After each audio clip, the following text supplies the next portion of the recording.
마음과 생각을 지키는 기도라는 제목으로 말씀 증거하겠습니다. 오늘 예배는 성전 이전 헌신 예배로 드려집니다. 왜 성전 이전 감사 예배를 하지 않고 성전 이전 헌신 예배로 드립니까? 저와 여러분들이 성전을 이전한 것은 맞습니다. 그러나 우리가 성전을 옮긴 이유가 이 장소를 우리 기점으로 해서 뿌리를 내리는 것이 아니라 이 장소를 옮긴 이유는 우리의 영적 상태를 바꾸기 위해서입니다. 다른 것이 아니라 본격적으로 우리가 기도의 제단을 쌓자라고 우리가 기도 제목을 잡고 이곳으로 옮겼습니다. 그래서 하나님이 조금 더 좋은 위치와 장소를 허락하신 줄 믿습니다. 그래서 하나님이 새롭게 하실 또 성전에서 우리가 현장의 지역을 또 전 세계를 향한 뿌리를 내려 나가야 될 것입니다. 저와 여러분들이 여기서 성전에 대해서는 세 가지 중요한 메시지를 마음에 담고 기도하셔야 됩니다. 좀 전에 우리 권사님 기도하셨듯이 세 가지죠. 기도의 뜰, 어린아이의 뜰, 이방인의 뜰입니다. 이 세 가지를 꼭 마음에 담으시기 바랍니다. 성전 이 세 가지가 그 이상도 그 이하도 아닙니다. 기도의 뜰이 뭡니까? 언약 기도로 24 한다 라는 의미를 갖고 있습니다. 언약 기도로 24 하지 아니하면은 절대로 치유 안 됩니다. 유신적인 치유는 잠깐 될 수 있는데 또 돌아옵니다. 그래서 언약 기도 붙잡고 24 하는, 그래서 참된 치유의 축복을 누리는 성전. 어린아이들은 뭡니까? 저와 여러분이 어릴 때 각인된 것은 결국 열매로 드러나게 됩니다. 그래서 우리 다음 세대, 우리 렘넌트들에게 어릴 때부터 영적 서밋으로 각인시키자는 겁니다. 그 시스템을 만들자는 겁니다. 그것이 성전에 대한 두 번째 마음에 담아야 되는 기도 제목입니다. 그리고 이방인의 뜰이지요. 하나님께서는 만민에게 가라고 했습니다. 모든 민족으로 가라고 했습니다. 전 세계 237나라 살려야 됩니다. 그 중에서 특별히 우리가 해야 될 일이 있다면은 하나님께서 한국 땅에 보내주신 이 유학생, 그리고 또 한국 땅에 있는 TCK 그들을 무엇보다 살려야 될 겁니다. 거기에 대한 응답을 놓고 마음에 담고 기도하시기 바랍니다. 하나님께서 이 언약 기도를 가지고 우리가 제단을 쌓는다면은 학개서 2장 9절 말씀이 그대로 성취될 것입니다. 이 성전의 나중 영광이 이전 영광보다 크리라. 만군의 여호와의 말이니라. 자, 그래서 우리가 성전에 대해서 본격적인 영적 싸움을 시작한다는 의미로 성전 이전 헌신 예배로 드리는 것입니다. 특히 이를 놓고 헌신하고 기도하신 직분자 중심으로 드리는 것입니다. 하나님이 하시는 성전 건축의 응답이 시작되어진 줄 믿으시길 바랍니다. 자, 오늘 본문은 빌립보서 4장 6절에서 7절입니다. 저와 여러분이 너무 잘 알고 있는 성경 구절입니다. 또 많은 분들이 암송하는 성경 구절이기도 하고요. 또 여러 가지 어렵고 힘들 때 이렇게 묵상하는 성경 구절이기도 합니다. 그래서 우리 말씀을 통해서 힘도 얻고 또 위로도 받기도 합니다. 자, 그런데 오늘 본문은 전도자 바울이 로마 감옥에 있을 때 적은 편지입니다. 그래서 이제 옥중 서신이라고 하지요. 그래서 전도자 바울의 관점으로 오늘 본문을 조금 보면서 하나님의 음성을 듣는 시간 되시기를 바랍니다. 빌립보서는 옥중 서신입니다. 옥중서신은 4개가 있습니다. 빌립보서, 에베소서, 골로새서, 빌레몬서 이렇게 4가지가 있습니다. 전부 다 AD 61년에서 63년 사이에 지은 성경입니다. 편지죠. 근데 바울이 그 AD 61년에 그 로마 감옥에 투옥됐습니다. 투옥되자마자 사실은 편지를부터 썼어요. 바울이 어떻게 보면 첫 번째 우선순위의 사역이기도 했지요. 왜 그렇게 했습니까? 특별히 빌립보서를 보면은 내용을 보면은 많이 이해되는 부분이 있거든요. 빌립보를 적은 이유는 뭐 여러 가지가 있습니다. 그러나 바울이 자기 지금 처한 상황이 감옥이란 말이에요. 근데 이 빌립보 교인들이 어떻게 했습니까? 빌립보는 바울이 유럽에서 첫 번째로 세운 교회입니다. 그러니까 이 빌립보 교인들이 상황이 조금 난처해지게 된 거예요. 바울은 사도들 사이에서도 또 많은 전도자들 사이에서도 좀 특이한 사람으로 불려졌습니다. 지금이야 뭐 오랜 시간 지났고 바울이 적은 서신이 성경으로 되어 있으니까 그냥 우리가 전도자라고 이렇게 알고 있지만 그때 당시에는 모든 전도자들이 사실상 유대인을 중심으로 선교를 했습니다. 그리고 또 어떻게 보면 당연히 이 전도하는 자가 목회자가 자기의 이 사례를 받는 게 당연한 거거든요. 근데 바울은 특별히 사례를 받지 않았어요. 왜냐하면 좀 특별한 상황이거든요. 이 전제국으로 가야 되니까 한 곳에 있는 사람이 아니란 말입니다. 그러다 보니까 선교 헌금만 받았어도 특별히 한 곳에 정착하지 못하니까 사례를 받는 그런 목회자는 아니죠.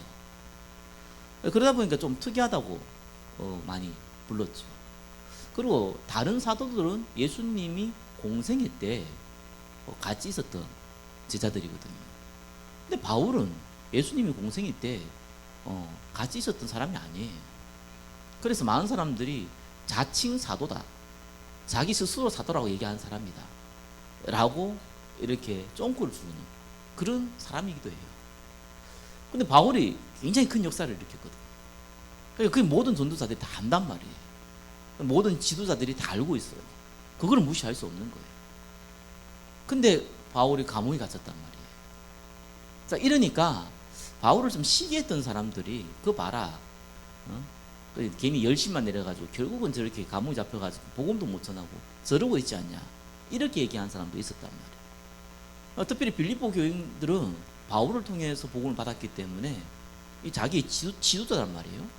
지도자가 감옥에 있으니까 그게 굉장히 불편하고 또 걱정되어지고 또 다른 사람의 이목도 여러 가지 느껴지는 그런 상황에 처해 있었습니다. 근데 내가 감옥에 있지만 결코 복음에 해가 되지 않고 복음의 퇴보를 가져오지 않는다 라고 바울이 얘기를 하죠. 그것 때문에 염려하지 말고 걱정하지 마라, 그 말입니다. 또한 이 빌립보 교회 안에서 사역자들이 많았어요. 사도행전 16장에 보면은 바울이 전도해가지고 첫 번째 세운 사역자가 루디아거든요. 근데 빌립보 4장 보면은요, 특별히 2명이 굉장히 큰 갈등을 일으키고 있었습니다. 교회에 아마 중요한 사역자인 것 같아요. 예, 그 한 명이 순두개라고 이렇게 나옵니다. 한 명은 유아디아라고 이렇게 나옵니다. 유아디아는 이제 루디아죠. 이렇게 갈등이 굉장히 심한 거예요. 이런 좀 상황에 처해져 있었습니다. 그래서 바울이 염려하지 말라는 겁니다. 아무것도 염려하지 말라는 겁니다. 조금 염려의 이유가 좀 다르죠. 먹고 살 것이 없어서 생기는 염려가 아니고 좀 몸에 문제가 와가지고 생기는 염려가 아니고 뭐 가정에 어떤 어려움이 와서 그런 좀 염려하고는 개념이 조금 다릅니다. 예, 이 복음 위에서 함께 동력했는데 왜 이런 일이 벌어졌냐? 지도자는 위기에 처해 있고 사역자들은 갈등에 처해 있고, 복음을 위해서 우리가 많은 헌신을 했는데 결과가 왜 이러냐라는 갈등과 염려입니다. 그래서 바울이 그렇게 얘기한 겁니다. 아무것도 염려하지 말고 오직 모든 일에 기도와 간구로 너희 구할 것을 감사함으로 하나님께 아뢰라. 물론 이 성경 구절 보면서 그거에 한정되는 건 아닙니다만서도 이런 부분이 있다는 거예요. 처음에 우리가 복음을 받을 때요, 복음을 제대로 받아야 됩니다. 우리 어린 후대들에게 복음을 정말로 제대로 전달해 줘야 되는 게 너무 중요합니다. 처음 잘못 받아들여지면요, 사실 고치기 참 어려워요. 뭐 고친다 하더라도 필요 없는 고생, 뭐 고생이 나쁘다기보다 필요 없는 고생이 있잖아요. 많이 하게 되거든요. 예수님이 마태복음 16장에 제자들에게 물었잖아요. 사람들이 나를 누구라느냐. 그때 뭐 에레미야 같다, 엘리야 같다, 세례요한 같다, 선지자 중에 한 명이다, 이렇게 얘기했지요.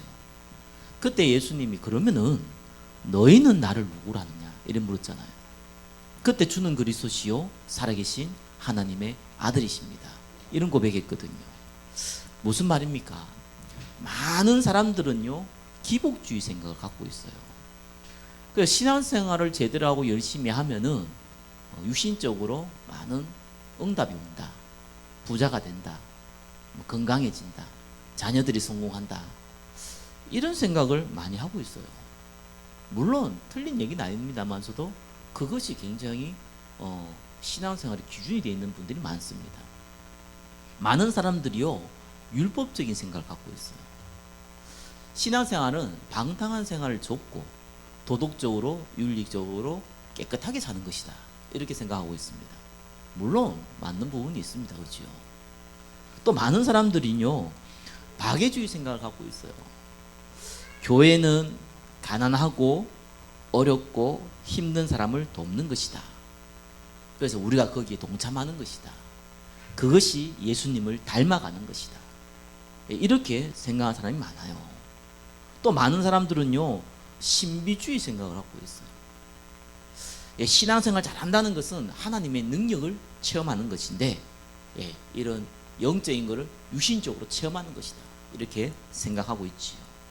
어떤 면에서는 자기의 영적 문제나 본인이 어려운 스트레스나 이거를 푸는 수단으로 사실상 사용됩니다. 본인은 몰라요. 그런데 또 실제로 이렇게 하지 못하고 있는 사람을 보고 비난하고 영적으로 어리석다고 얘기하고 어리다고 얘기하고 이렇게 비판에 잡히기도 하지요. 또 많은 사람은요 정의주의에 잡혀 있어요. 사회의 부조리에 우리가 가만히 있으면 되겠냐, 우리가 나가서 얘기해야 되지 않느냐, 이렇게 얘기하지요. 그래서 뭐 지금 뭐 동성애라든지요, 뭐 마약이라든지 아니면 뭐 이념이라든지요, 이런 가지고 우리 들고 막 일나잖아요. 특히 우리나라는 그게 좀 많이 심해졌죠.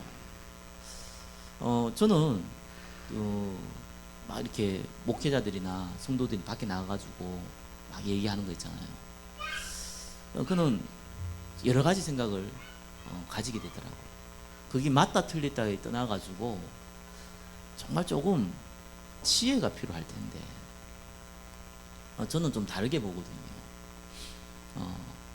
우리가 오래 살진 않습니다. 근데 진짜 바꾸려면요 사람을 바꿔야 됩니다.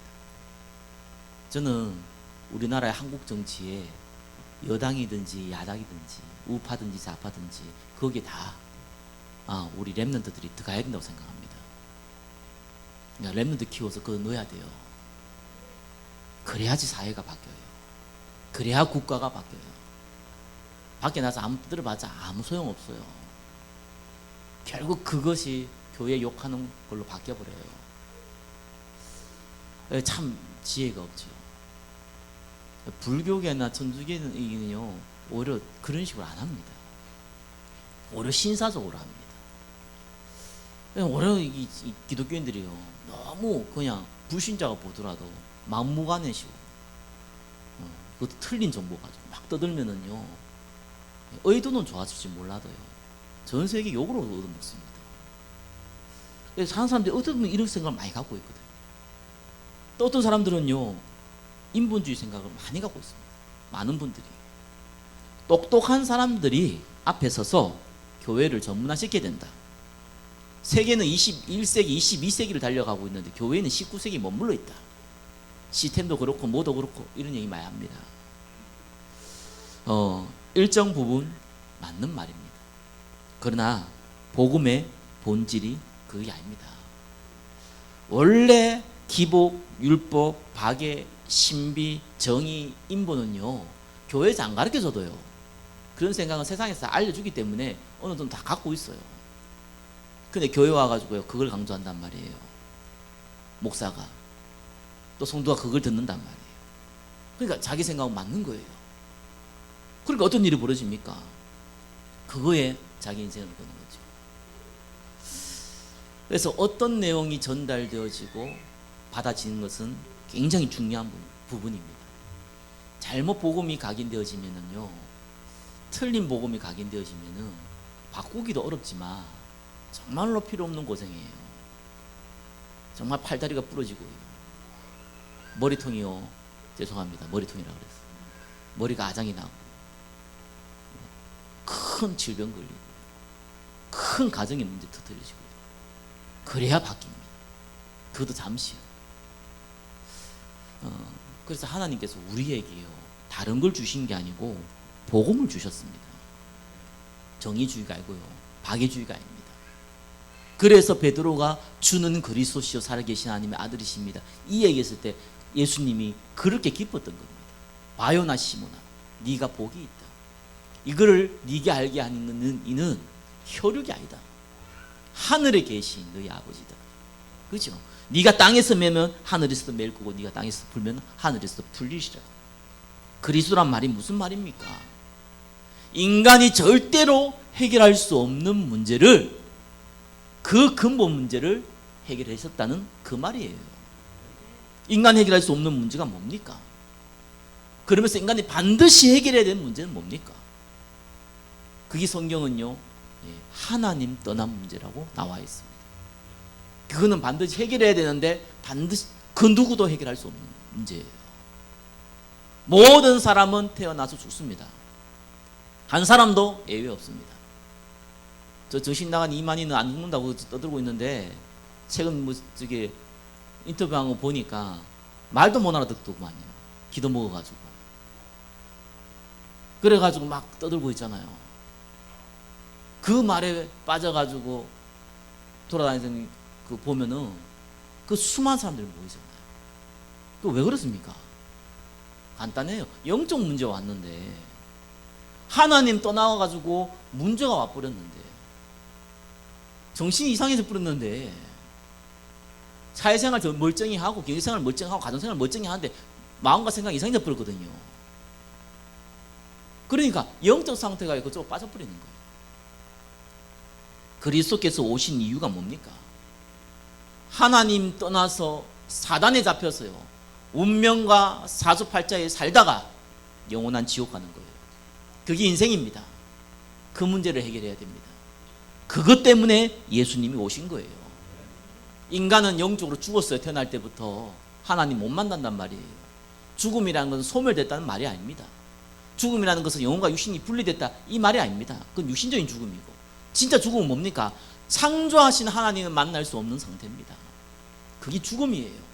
아담과 하와, 저와 여러분의 첫 번째 조상 아담과 하와가 하나님 떠나는 범죄로 말미암아, 선악과 범죄로 말미암아, 하나님 되겠다고 먹었던 선악과 범죄로 말미암아 모든 인류는 하나님 떠나게 됐습니다.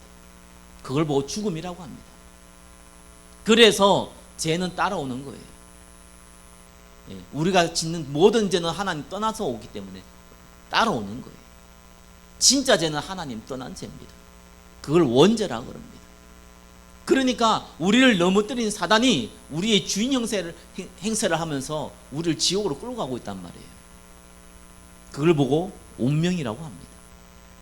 그래서 태어날 때 죽을 때까지요, 오직 보이는 것만 알고, 오직 먹고 입고 싸는 것만 알고, 그렇게 그게 최고 좋은 건 줄 알고 그래 살고 가다가 어느 날 영원한 죽음 앞에 서 있는 겁니다.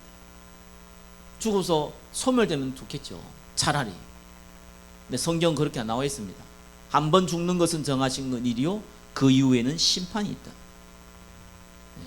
영원히 하나님 은혜도 없고 하나님 만날 수도 없고 영원한 고통이 있는 지옥에 가는 겁니다. 이 문제는 누구도 해결할 수 없습니다. 그럼에도 불구하고 모든 인류가 해결해야 될 문제입니다. 그래서 하나님이 직접 인간의 몸을 입고 이 땅에 오신 겁니다. 그 이름을 빌라도에게, 본디오 빌라도라는 이 총독에게 재판을 받아 십자가에 죽은 그 예수입니다. 그래서 그분이 그리스도가 되신 겁니다. 하나님 만나는 길을 열었다고 참 선지자. 우리 인류의 모든 죄, 원죄를부터 시작해서 과거, 현재, 미래 죄까지 끝냈다고 참 제사장. 우리의 운명을 끌고 가는 사단의 근세를 박살냈다고 참 왕. 그런 겁니다. 그분이 그리스도이신 겁니다. 그것보다 저와 여러분들이요 이해해야 돼요. 그리스도에서 오신 이유는 그것 때문이었고 그리스도께서 우리에게 주신 말씀은 그것 때문이었어요. 병든 자 고치기 중요한 게 아니었어요. 그죠?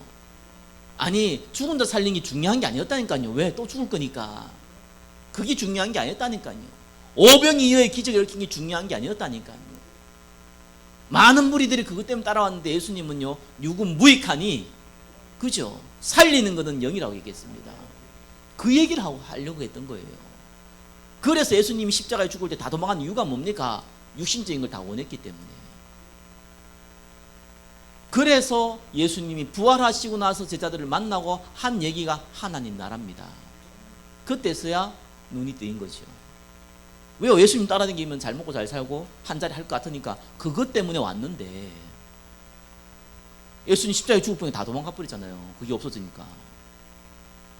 그렇게 예수님 말씀 들어도 깨닫지 못한 겁니다. 잘못된 걸로 각인되어 있으니까. 그리스도께서 우리에게 주신 것은 우리 인간을 구원하는 겁니다. 그러면서요 1번 2번 뭡니까? 우리에게 주신 응답은 뭡니까? 그럼 인본주의가 아닙니다. 기복주의가 아닙니다. 박애주의가 아니라니까요. 우리에게 주신 응답은요 너희가 영적인 힘을 얻어서 증인될 것이다. 그게 저와 여러분에게 주신 하나님의 참된 응답입니다. 육신적인 응답이 아니라니까요. 아니 그럼 육신적인 응답이 필요 없습니까? 성경 나와 있잖아요. 나머지 더하여 주시죠. 빌보 4장 19절은 뭐합니까? 필요에 따라서. 10편 81편 10편은 뭐라고 합니까? 네 그릇에 따라서. 그릇도 안 되는데 너무 많은 걸 소유하면은요 할 거 뻔한 거 하나밖에 없어요. 망할지. 그거 외에는 못해요. 여러분 재벌이 부럽습니까? 국회의원이 부럽습니까? 하는 거 보면요 망할 짓밖에 안 해요. 왜요? 그릇이 안 되니까. 구원받은 백성이 어떻게 보면은 특별히 성공하거나 부유한 자가 많지 않지요.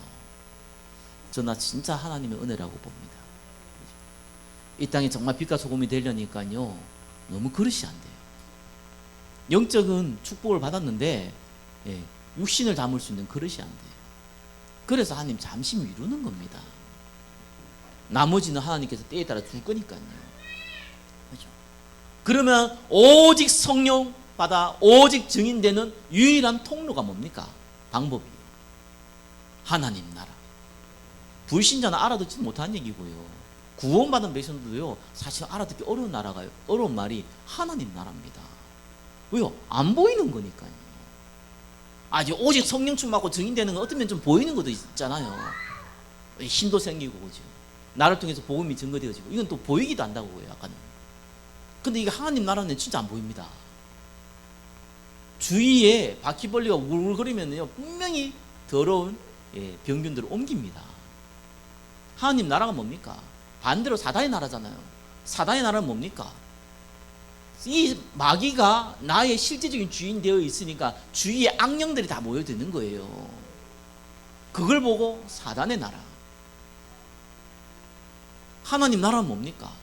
그리스도께서 주인 되니까 주위 천사들이 모여지는 거예요. 하나님의 나라. 말이 어렵잖아요. 왜냐하면은 단어가 어렵다는 것보다 이게 안 보이는 부분이다 보니까. 아니 내가 좀 감이 잡히고 느낌이 오고 이래야 되는데 이건 감도 안 잡히고 느낌도 안 와요. 마태복음 12장 28절 29절 이렇게 얘기했습니다. 뭐라고 얘기했습니까? 예? 다른 얘기가 아니죠. 하나님의 성령을 힘입어 귀신을 쫓아내는 것이면 하나님 나라가 임하였느니라. 먼저 강한 자를 결박지 않고 그 집의 세간을 늑탈할 수 없다. 그리스도가 주인 되면은 악령이 도망가는 줄 믿으시기 바랍니다. 그리스도가 내 인생의 참된 목적이 되면은 흑암 근세 완전히 무너진 줄 믿으시기 바랍니다. 그거 보고 하나님의 나라는 거예요. 그게 하나님이 예수님이 처음 이 땅에 오실 때부터 십자가에 죽을 때도 부활에 승천할 때도 동일하게 주신 하나님의 말씀입니다. 기복주의가 아닙니다. 박애주의가 아닙니다. 신비주의가 아닙니다. 율법주의, 정의주의가 아닙니다. 인본주의가 아닙니다. 이 빌립보 교인들은요, 바울을 통해서 그걸 정확하게 받았어요. 얼마나 감사합니까? 자, 그런데도 이상한 염려들이 생겨요. 2번이죠. 염려는 반드시 두 가지를 동반하게 됩니다. 하나는 불신앙이고 하나는 두려움이에요. 이게 와요. 이 불신앙이 뭡니까? 안 믿는다는 거죠. 아, 나 예수님 믿는데요. 존재를 믿는 거죠. 그렇죠? 실제적으로 하나님 말씀이 성취된다는 거 안 믿잖아요. 왜요? 말씀도 모르고 알아도 관심 없고. 왜요? 육신에 잡혀 있으니까. 아니 내가 잘못 잘 살아야 되지, 그죠? 내가 가난한데 말이야. 내가 몸이 아픈데 말이야. 우리 가정이 엉망인데 말이야. 뭔 기도응답이 있고 말이야. 뭐가 중요하냐고 말이야. 그러잖아요. 그러니까 첫 번째 보시면요, 원래 우리는 태어날 때부터 하나님 모르는 상태에 태어났어요. 그리고 부모로부터 거의 불신앙을 불러봤습니다. 그러면서 또 부모 우상숭배 많이 했다. 그거 보고 더 자랍니다. 그것 때문에 오는 불신앙과 두려움이 있어요. 오래된 체질의 문제죠. 저와 여러분이 살아온 배경입니다. 오래된 문제예요. 우리 조상 때부터 내려왔지만 특별히 여러분의 부모와 여러분의 살아왔던 환경 굉장히 중요합니다. 오래된 거거든요. 그러니까 너무 기복주의, 박애주의, 신비주의, 인부주의, 예수 안 믿을 때부터 갖고 있는데 이 믿다 보니까 이제 이게 갈등이 생기는 거예요. 그래서 기다리셔야 됩니다. 그래서 어떤 사람은요 조금 빨리 응답하는 사람이 있고요, 어떤 사람은 좀 늦게 응답하는 사람이 있어요. 그 차이가 뭔지 압니까? 또 응답이라니까 좀 육신적인 생각 아니고 육신적인 말, 영적인 응답. 성령 충만 받고 증인되는 거. 빨리 되는 사람이 있고요, 늦게 되는 사람이 있어요. 이거 때문이에요. 빨리 되는 게 좋은 건 아닙니다. 늦게 되는 게 나쁜 거 아닙니다. 하나님 한 달라도 준 사람이 있고 10달러 준 사람이 있습니다. 우리 집 가문이 오랫동안 우상 숭배해가지고 내가 어릴 때부터 부모의 구박을 받아가지고 상처가 많았어. 맞는 얘기입니다. 근데 그리스도께서요 그 문제를 십자가에서 다 끝내신 겁니다. 왜요? 우리 근본 문제를 끝낼 때 같이 끝나버렸어요. 근데 그게 마음과 생각에 남아있거든요. 그래서 성경은요 딴 거 하지 말고 믿음은 들음에서 나며 들음은 그리스도의 말씀이니라. 복음의 말씀에 듣는 그 자리에 있으시기 바랍니다. 그래서 어떤 사람은 쪽이 조금 오래 걸려요. 어떤 사람은 좀 천천히 돼요. 좀 오래 걸리다가 또 천국 가기도 해요. 응답도 못 받고. 근데 실패한 거 아닙니다. 우리 인생은요 실패가 없어요. 우린 복음 가진 사람입니다. 그 어떤 사람은 죽고 나서요 그 다음에 응답 온 사람들이 많잖아요. 하나님 응답은 어떻게 될지 모르거든요. 정말로 어떻게 될지 모릅니다. 토마스 선교사 같은 경우는 여기 와가지고 전도지 하나 뿌리고 죽었는데 복음도 한번 못 전해보고 그것도 망나니 칼에 죽었는데 그것이 어떻게 한국에 복음화 시키는지 누가 알았겠습니까? 어떻게 될지 몰라요. 여러분의 작은 기도가요, 여러분의 작은 헌신이요 하나님이 어떻게 응답으로 바꿀지 몰라요. 어쩌면 우리가 그걸 못 느끼고 못 볼 수도 있어요. 상관없습니다. 그래서 아무 염려할 이유가 없는 것이요. 왜 응답이 없냐? 그런 걱정하지 마세요. 왜 걱정할 필요 없습니까? 하나님이 아세요. 어떤 면에서 하나님이 저와 여러분보다 어떻게 하는지 응답을 더 주고 싶어 해요. 나는 안 받고 싶은데 더 주고 싶어 한다니까요. 근데 하나님 순수가 있죠. 무슨 순수가 있습니까? 복음이 마음에 안 담겼는데 응답이 무슨 의미가 있겠습니까? 그래서 마음에 담도록 시간이 걸립니다. 그 시간표 속에 있으시기를 예수 그리스도로 축원합니다. 딴 가지 마시고요. 복음의 말씀을 많이 들으세요. 율법 강조하는 말씀 말고요. 복음 말씀은 딴 거 아닙니다. 복음 강조하는 거예요. 여러분 설교 듣고 나면 딴 거 나오면 안 돼요. 그죠? 설교자도 나쁘고 설교자가 나쁘면 여러분이 체질이 오랫동안 그래서 그런 거예요. 남은 거 딱 한 가지 있어요. 그리스도께서 모든 문제 끝내고 나는 하나님의 자녀고 하나님께서 분명히 은혜 가운데 나를 인도하실 것이고 나에게 성령 충만 주셔서 증인되게 하실 것이다. 나머지 하나님이 알아서 하실 것이다. 이제 이게 남아야 돼요. 그게 남아야지 딴 거 남으면 안 됩니다. 바울이 몇 년이 태어났고 몇 년이 죽었고 말이야. 이런 거 별로 중요하지 않아요. 그냥 참조 들으면 돼요. 역사가 어떻고 별로 중요하지 않아요. 그냥 그렇구나 이렇게 이해하면 되는 거예요. 남는 거는 그리스도여야 됩니다. 근데 또 문제가 있어요. 올해는 체질의 문제도 있지만요. 현실의 문제라는 게 있거든요. 당장 경제 문제, 당장 건강 문제, 당장 가정의 문제, 당장 갑자기 일어나는 사건들, 이런 문제들이 또 벌어진단 말이에요. 이 빌립보에게는 너무 당황스럽거든요. 상황이. 지도자 바울이 감옥에 가 있지. 그러면서 교회를 이끌어가는 지도자들에게 갈등이 있죠. 현실의 문제입니다. 그러면 당연히 염려가 생겨요. 어떻게 될까? 이러다 망하지 않을까? 이러다 실패하지 않을까? 내가 이거 하나님 앞에 부끄럽지 않겠냐? 이런 문제가 생긴다니까요. 특별히 오늘 이게 성경구절 마태복음 10장 36절 적어놨는데요. 이건 딴 얘기 아닙니다. 사람의 원수가 자기 집안 식구니라. 가정 문제, 현실 문제 어렵습니다. 그렇죠? 쉬운 게 아닙니다. 자, 이 문제 있을 때요, 우리는 쉽게 애체질로 돌아갑니다. 옛날 체질로 돌아가요. 여러분, 만약에 경제에 어려움 당하면요, 가만히 있으세요. 사방파방 돈 빌려 다니지 마세요. 큰 실수하는 겁니다. 내가 사업을 하기 위해서 내가 어떤 계획을 하고 뭐 돈도 빌리고 은행에서 빌리고 좋은 거잖아요.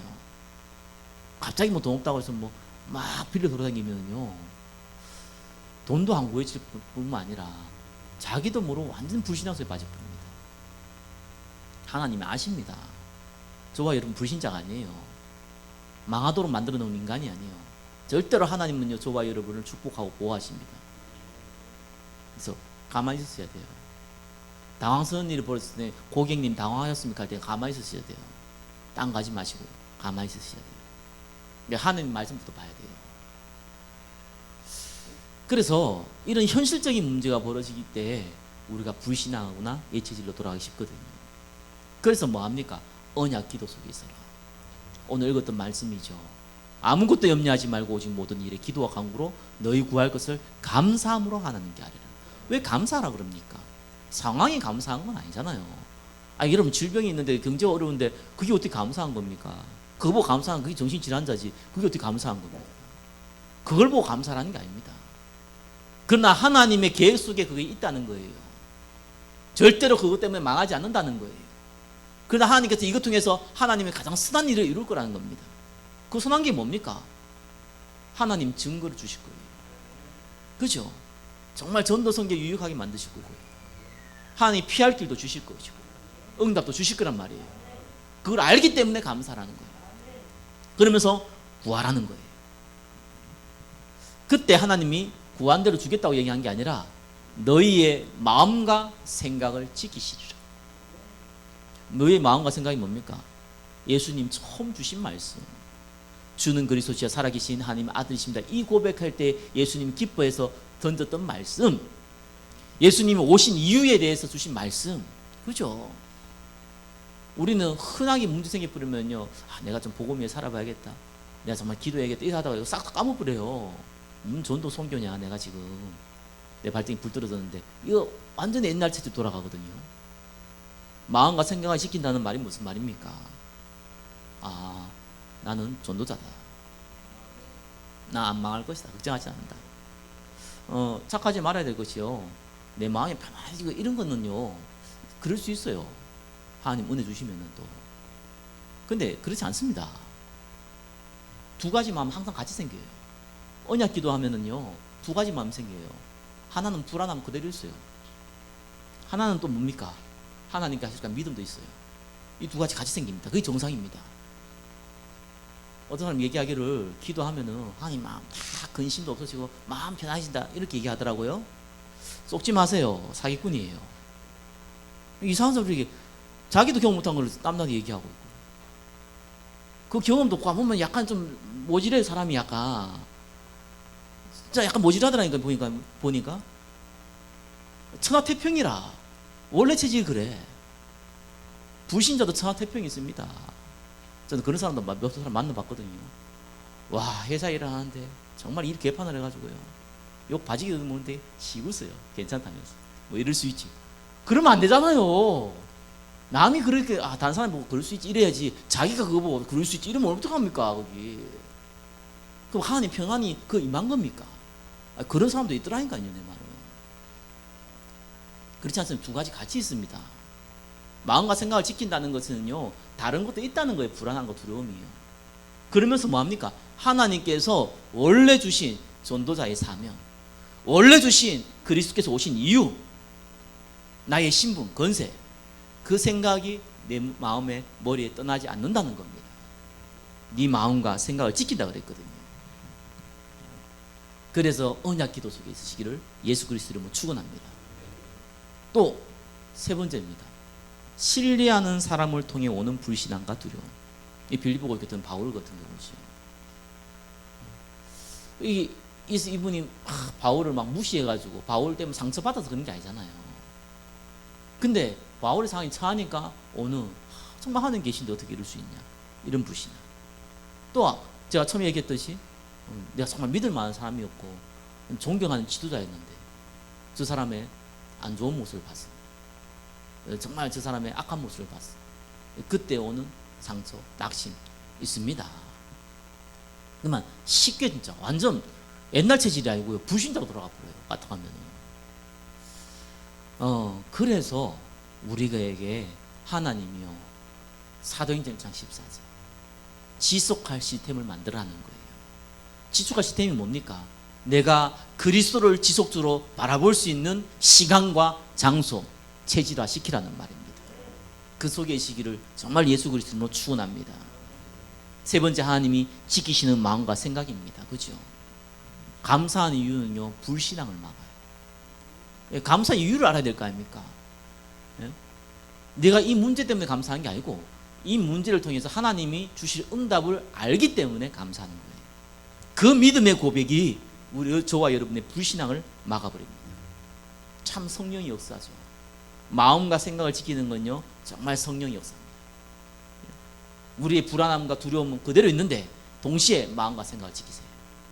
예, 그리스도 바라보게 하고 전도 선교 바라보게 하고 교회와 이 세계복음을 놓고 마음을 담게 하고. 여전히 문제사건 있는데요, 같이 두 가지가 동시에 옵니다. 마음과 생각을 지키신다. 그렇죠? 하나님 주시는 응답은요, 인본주의에 뛰어넘습니다. 인본주의는 뭡니까? 내 생각. 뭐 기도하면 좀 잘 풀리겠지. 천만의 말씀이야. 안 풀릴 수도 있어요. 내 생각이 그대가 그거거든요. 어려움 당했으니 내가 좀 기도하면 좀 괜찮아지고 좀 나아지겠지 뭐. 아주 악한 건 좀 면하겠지. 이런 수준이에요. 그죠?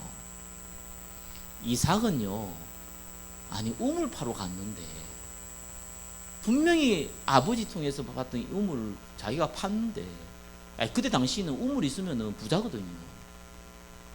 그게 이런 사람들이요, 내 거다 가서 뺏어가 버린 거예요.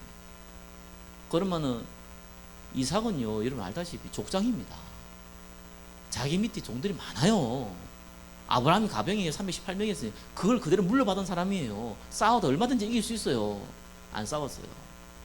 피해줬어요. 두 번째 우물 파니까요, 그래도 또 와가지고 뺏어가네요. 양보해줬어요. 세 번째, 또 이런 일이 벌어졌어요. 3세 파이나 내가 더 이상 못 참다 이래 되는데 또 양보했어요. 네 번째 일이 벌어지니까요, 다른 사람이 다 인정해 버렸어요. 그리고 와가지고 화친 맺지, 화친. 아무리 봐도 당신은 하나님과 함께한다. 당신 우리 공유 가지 마라. 우리 화친 맺자. 이래 나왔습니다. 그래서 르호봇의 축복을 받았다고 나오죠. 100배의 축복을 받았다고 나오죠. 예, 생각지 못한 응답들이 저와 여러분은 오는 겁니다. 네, 저와 사업하시는 분은 잘 알더라고요. 아무리 잘 나가도요, 잘못돼 보면 한 방에 망한다 하더라고요. 이해되거든요. 목사님도 그러대요. 큰 교회 목사님 저한테 얘기하더라고요. 아, 목사님 큰 교회 하시는데 좀 이렇게 해보고 저렇게 해도 좀 해봐야 되지 않겠습니까? 자기는 두렵대요. 큰 교회, 아유, 한 방이 망할 수 있다는 거예요. 두려움, 걱정 갖고 있더라고요. 이해돼요. 그렇죠? 이해된다니까요. 왜? 뜻하지 않는 일이 벌어지면요, 망한 건 순식간이에요. 반대로 얘기하면 어떻게 합니까? 뜻하지 않는 일이 벌어지면요, 응답받는 건 순식간입니다. 하나님께서요, 저와 여러분을 지키신다니까요. 인본주의를 뛰어넘는 진짜 응답을 하나님 주시는 겁니다. 세 번째 뭡니까? 더 큰 계획이 있습니다. 바울이 자기가 로마에 가야겠다 한 거예요. 그런데 지금 감옥에 잡혀 있으니까 로마 시민권을 이용해서 가이사 황제에게 상고한 겁니다. 그래서 제수의 몸으로 배를 타고 가는데 풍랑을 만났네요. 다 죽게 생겼습니다. 그렇죠? 바울이라고 해서 안 두려웠겠습니까? 저는 바울의 두려움이 딴 두려움이 아니라고 생각이 들거든요. 내가 잘못 인도받은 거 아닌가? 여기에 죽으면 개죽음인데 이거 아닌데, 이런 생각도 난 들었다고 봐요. 너무 상황이 안 좋으니까. 얼마나 상황이 안 좋은데 지금 배에 있는 짐들 다 버려버리잖아요. 왜냐하면은 그래 혹시라도 배가 뒤집히지 않도록 그렇게 했는데, 바울이 하나님께서 음성을 주시죠. 네가 가이사 앞에 서리라. 바울아 두려워 말라. 네가 가이사 앞에 서야 있고 또 하나님께서 너와 함께 항해한 자를 다 내게 주셨다 하였으니. 그래서 구사일생으로 이제 생명을 건지죠. 근데 너무 재밌는 건 바울이 로마로 가기 전에 이 소문은 다 퍼져버렸습니다. 그게 하나님의 응답이에요. 그러니까 바울이 이 로마의 감옥에 있으면서도 복음을 전할 수 있는 이유는 이 소문 때문입니다. 하나님이요, 안 보이는 큰 계획을 미리 준비해 놓으신 거예요. 우리는 당장 앞에 있는 문제 없어지기를 원하고 당장 해결하기를 원했는데, 하나님은 더 큰 응답을 예비해 놓고 문제를 허락하신 겁니다. 하나님은 저와 여러분을 축복하기를 원하십니다. 그리고 이미 축복하셨습니다. 딱 한 가지만 하시면 됩니다. 언약 잡고 기도 속에 들어가시면 됩니다. 나머지는 하나님 하실 겁니다. 모든 문제, 모든 염려 그리스도께 내려놓으시기를 예수 그리스도 이름으로 축원합니다. 기도하겠습니다. 하나님 감사합니다. 마음과 생각을 지키시는 주님께 감사와 찬양을 드립니다. 살아계신 예수 그리스도 이름으로 기도드립니다. 아멘.